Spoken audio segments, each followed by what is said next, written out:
اللهم صل على محمد وآل محمد. What then are the essential points of our philosophy of life? First, we see ourselves as dependent upon Allah for our origin and continued existence in life. Second, we understand that we are a unity composed of body and soul. We are neither poor spirits nor poor animals.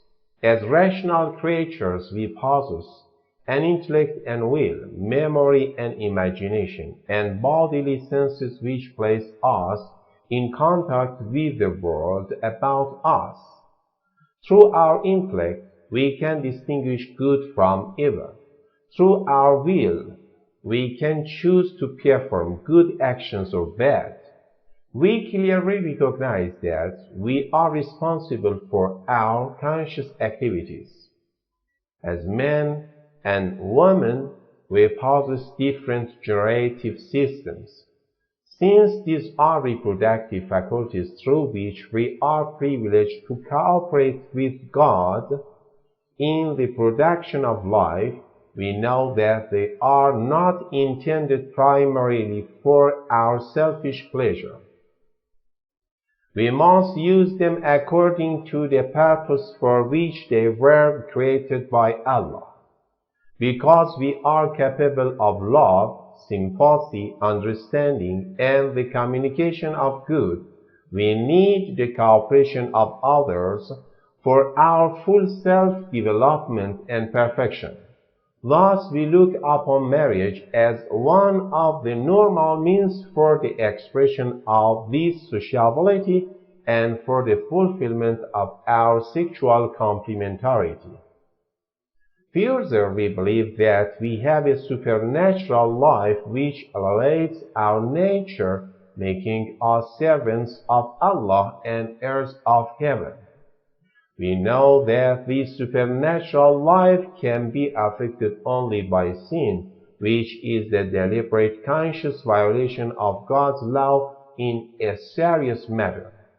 Because our supernatural life is the most precious possession that we have, as long as we are in our right senses, we would never perform an act which would deprive us of our divine life. What does it profit a man to gain the whole world and suffer the loss of his immortal happiness? Third, we see our destiny as eternal life in paradise, contemplating Allah's majesty and beauty. The purpose of life, therefore, is to achieve this plan. All other life purposes are secondary. God has made us for Himself. He has placed a desire within us which can be satisfied only by Himself. The enduring happiness which we all seek can be found only in Him. It follows that we look upon this present life as a preparation, a way leading to eternal fulfillment and happiness in heaven. This view enables us to put order in our lives. It gives us a yardstick by which to measure the temporal passing things of this world. One thing is necessary to strive for perfection. One way is open to imitate the Holy Prophet of Allah and his progeny alayhimus salam. In every condition and walk of life, we are called to the same destination. To all of us is given the help needed to achieve this purpose. Yes, as a conclusion, these are sobering thoughts. They present the long-range overall view of life. They offer the framework within which you must view your love and happiness in marriage. Marriage is a life partnership. Your love must be such that it fits into the meaning of life, or it cannot last. Marriage is a life companionship.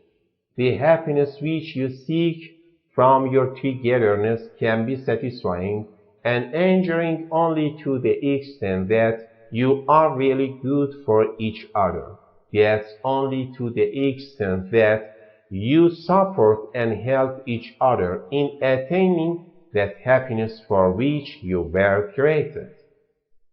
It's easy in your newly found love to separate marriage. It has meaning only in terms of its destination. Either it will offer you an opportunity for the growth and development of yourselves as followers of the Holy Prophet of Allah and his progeny alayhimussalam, or it will prove an empty, frustrating experience.